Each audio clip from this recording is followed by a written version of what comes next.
మొగ్గ అబ్బని తీయని దెబ్బ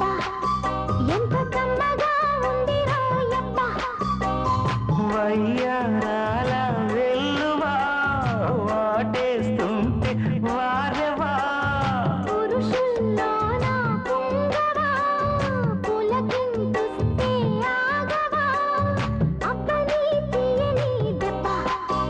ఎంత కమ్మగా ఉంది రోయబ్బ అమ్మని